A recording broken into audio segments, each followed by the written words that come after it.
Hei, tere tulemast tagasi või kui sa oled uus siin kanali, siis tere, minu nimi on Anni. Head uut aastat kõigile. Ma ei olegi jõudnud veel soovida, tänane video on aasta esimene. Imelist uut aastat. 2022.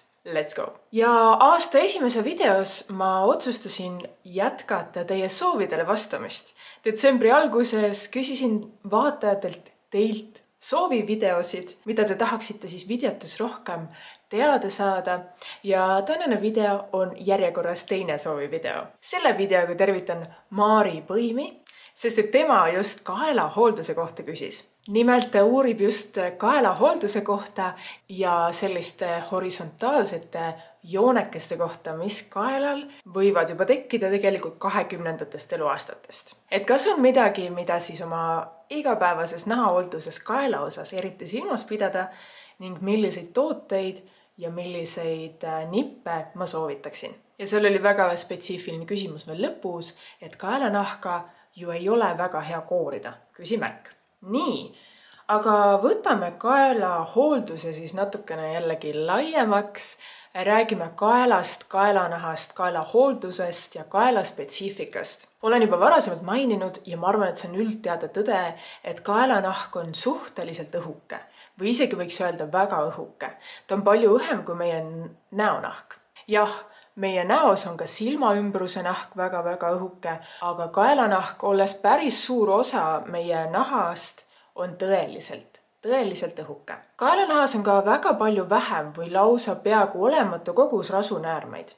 Ja rasu algselt tõesti tundub, et on pigem väga paljudele tüliks, siis tegelikult rasu on väga oluline aines meie naha toimimises.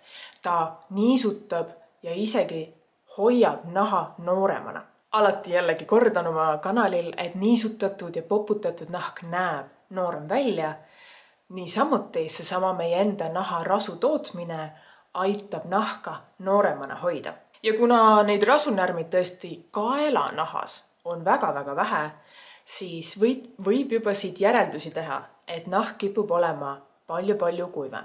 Samuti on kaelanahk tegelikult toestamata, et siin all ei ole justkui sellist tugevat luulist tervenisti struktuuri, mis aitaks siis nahal justkui millegi peal toestatud olla. Kaelanahk on siis tõesti natukene rohkem nagu rippuvam. Järgmise punktina tahan välja tuua tõsiasja, et kaelanahk jäetakse väga tihti näohooldusest välja.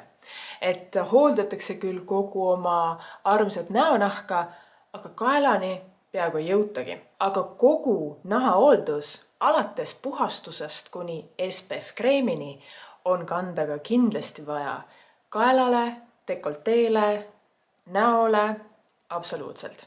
Juba mainisingi, et SPF-i järgmise punktina ei kasutata nii palju kaelal või kael on selline koht, mis lihtsalt võib-olla ära ununeb. Et kui SPF kreemi päiksekaitse kreemi pannakse näkku ja võib-olla siia dekolteele, õlgadele, siis kael on võib-olla see koht, mis täiesti ära unustatakse. Ja samuti kaela väljanägemist, kaela naha seisukorda mõjutab väga suures osas, põhilises osas meie elustiil ja meie harjumused. Meie magamisasend, meie tööasend, kuidas me istume laua taga, kuidas me seisame, kuidas me töötame oma sülearvuti kallal või siis lauarvutiga. Kindlasti olete kuulnud sellisest väljendist nagu nutikael, mis on tänapäeval väga aktuaalne.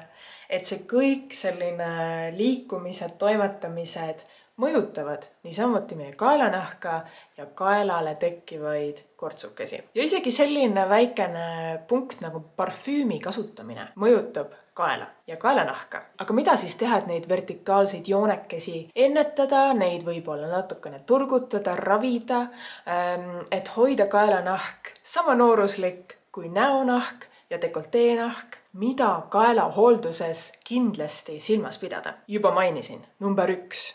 Nahahooldus, näohooldus on dekoltee, kael ja nägu. Ära jäta kõiki oma tegemisi hommikuses ja õhtuses näohoolduses ainult näkku, vaid kogu puhastus, kõik nii-öelda seerumid, kreemid, õlid, essentsid, toonikud, kõik SPF. kanna ka kaelale ja ära unusta ka dekolteed. Saan rääkida isiklikust kogemusest, et mina tõesti kasutangi kõik puhastused, nii õlibaasil puhastus kui veebaasil puhastus, igasugused niisutavad seerumid. Ma kannan kaelale ka kõiki teisi seerumeid, näiteks antioksidantide seerumid, sest et täpselt samamoodi meie kaelanahk võitleb ka igapäevaselt väliste agressoritega.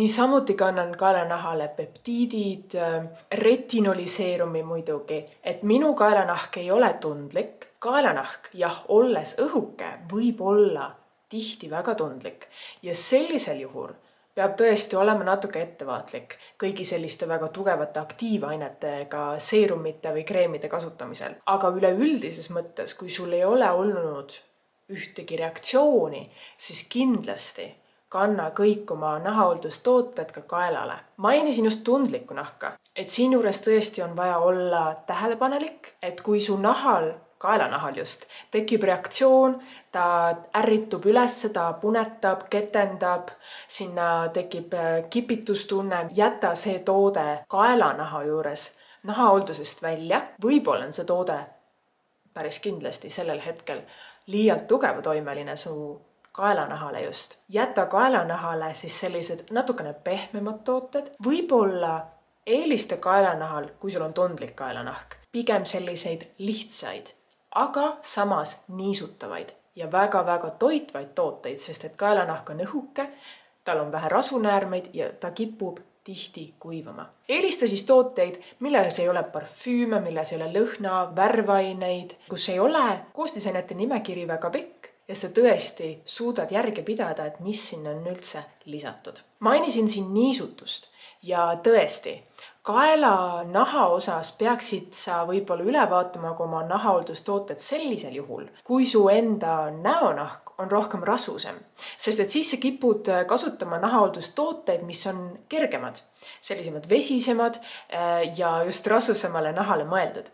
Aga kaelanahk on meil tihti pigem kuivem ja vajab natukene rohkem toitvamat, sellist niisutavamat hooldust. Sellisel juhul võib-olla, kellel on rasusem nahk, kaalu siis selliste natukene teistsuguste niisutavamate lihtsate toodete kasutamist just kaelal. Ja kasutadki kaelal natukene teistsugust, lihtsamat, aga toitvamat, niisutavamat nahahooldust. Mul jäi jutt pooleli selles osas, et isiklikust kogemusest.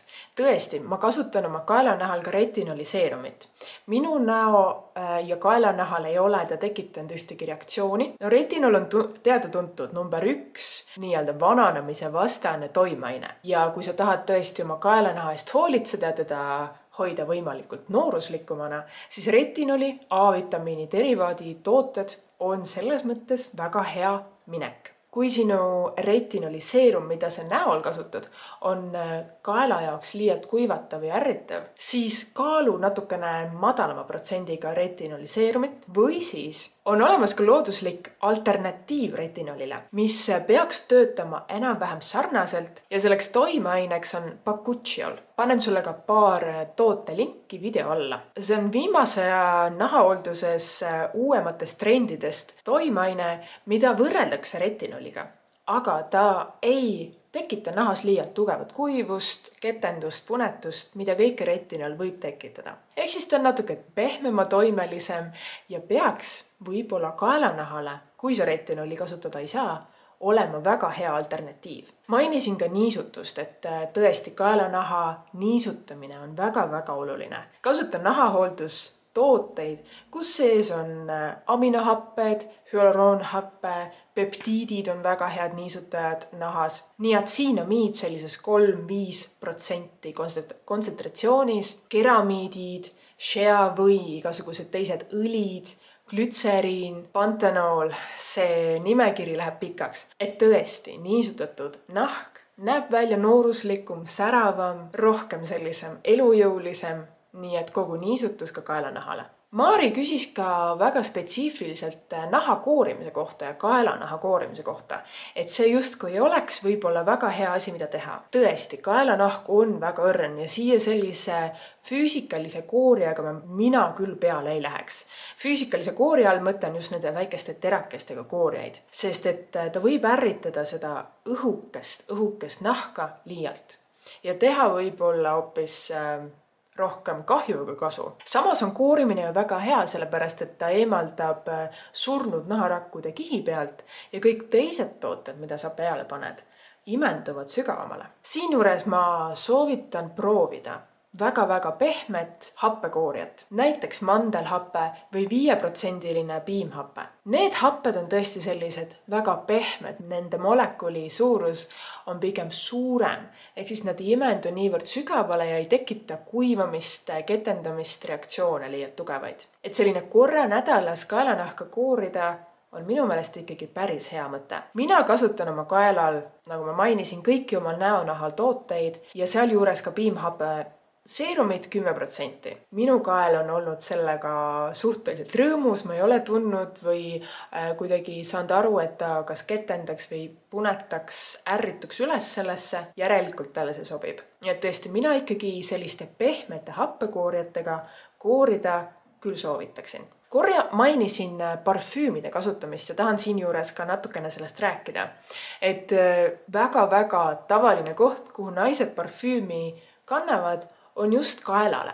Kahjuks parfüümides on enamus koostisaine alkohol ja parfüümid ja UV-kiired, päikesekiired, need kokku kõlades või kokku jõudes võivad nahas tekitada mitmeid ärritusi. Üks väga suur probleem, mis siis võib tekkida, on pigmendilaigud. Ja tõesti, et kui sa oled pannud tähele, et su parfüümi kandmise kohas on nahk palju tumedam, et sinna tekkinud tumedam laik, pigmendilaik, siis kindlasti edaspidi ära siis kanna parfüümi UV-le avatud piirkondadesse. Samuti võib UV-kiirte toimel see parfüüm nahas tekitada ärritusi, punetusi, lööbeid, et seda ei ole absoluutselt vaja, sest et tõesti kaelanahk on niivõrd õrn ja vajab sellist tõelist poputust. Võib-olla kanna parfüümi hoopis oma puusapiirkonda, võib-olla siit selja peale kuhugi natukene tugevama nahaga kohta, mis ei ole ka päikesele avatud. Mainisin enne varasemalt ka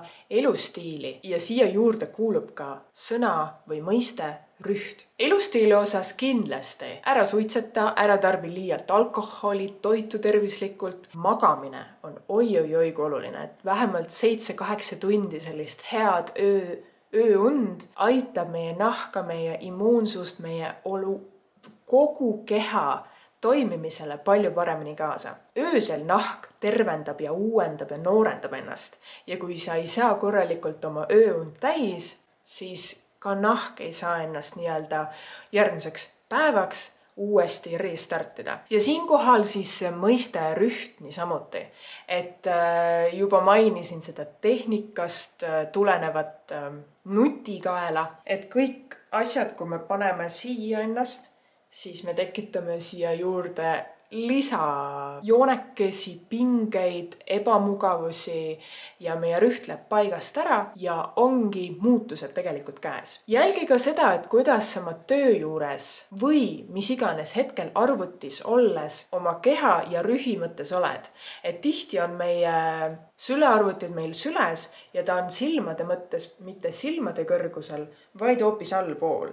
Ja see tekitab jällegi selle süsteemi, et kael on nii-öelda oma loomulikust tasandist kõrvale kallutatud ja tekivad muidugi joonekesed, üldse võib olla peavalud, kõik asjad siia juurde veel. Väga soovitan osta endale arvutiga töötades, kui sa töötad laua taga, siis endale sülearvutile või tavalisele lauaarvutile, kui ta on liiga madalal, siis selline mõnusalt kõrgendus alla. Ehk siis, et ta saaks olla sinuga täpselt samal joonel ja su kael on mõnusalt pikk, selgroog on täpselt üksteise kohal ja su rüht on palju parem. Su kopsud saavad piisavalt laieneda, sa hingad paremini, sul ei teki ei seljavaegusi, peavalusid, kuidagi kaela, murtust, mis iganes. Ja muidugi ka kaelale siis neid natukene sügavamaid joonekesi. Tekib kindlasti siis vähem. Nii et sellisele silmade kõrgusele tuues,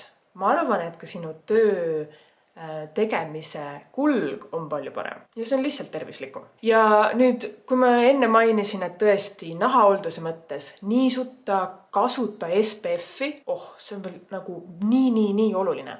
Ma tegin tükk aega tagasi juba video nimetusega parim vananemisvastane kreem.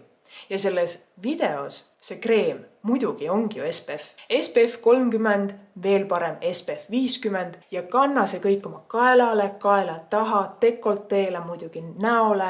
Kui sa ei taha ka, et su käed vananevad liiga ruttu, siis ka käelabadele. Need on need kohad, mis on UV-kiirtele kogu aeg avatud. Jah, talvel me kanname salli ja mütsi mingi piirkonnani, aga enamus ajast ikkagi kael, nägu, käed on kogu aeg UV-kiirtele avatud ja UV-kiired on number 1 nahavanandajad ja nende nii-öelda ka joonekeste tekitajad, sellepärast et nad kuivatavad nahka, lõhuvad kollageeni elastiini ja ongi käes. See küll tegelikult jah, tekib aastatega, see tekib aastakümnetega ja me märkame võib-olla selliseid muutusi alates 30., 35., 40. eluaastast, aga igapäevaselt SPF kreemi kasutades aitad sa neid tagajärgi natukene väiksemaid tekitada. Nii, aga mis ma tahtsin veel nahahoolduse mõttes rääkida?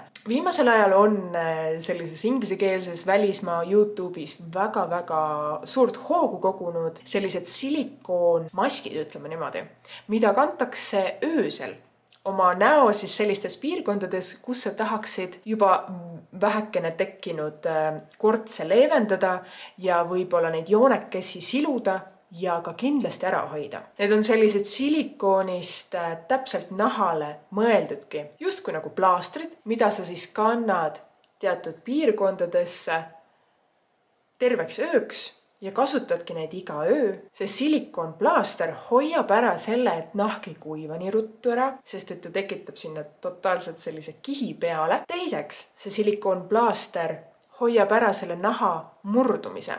Ehk siis, kui sa magad mõnusalt oma ööund ja su nahk tegelikult ju liigub ja jääb mingisse asendisse su padjal, siis sinna tekivadki sellesse naha murdumise kohta tihti peened joonekesed ja see silikoonplaaster hoiab selle lihtsalt ära. Nende kasutamisel on tõesti märgatud ka muutusi sellistes sügavamates kaela joonekestes, aga nad tõesti vajavad järjepidevat kasutamist. Ja kui ma täna selleks videoks ettevalmistusi tegin, siis ma leidsin põhimõtteliselt ühe ägeda, odavama alternatiivi, mida võib-olla analoogselt proovida. Ja selleks on Eesti apteekides müügil armidele mõeldud silikoonplaastrid. Et armkude siis ja arm oleks sellised natukene pehmemad, mitte nii märgatavamad, siis apteekides on müügil kõigil ostmiseks silikoonplaastrid, mis siis tekitavad tegelikult sama asja, et nahk on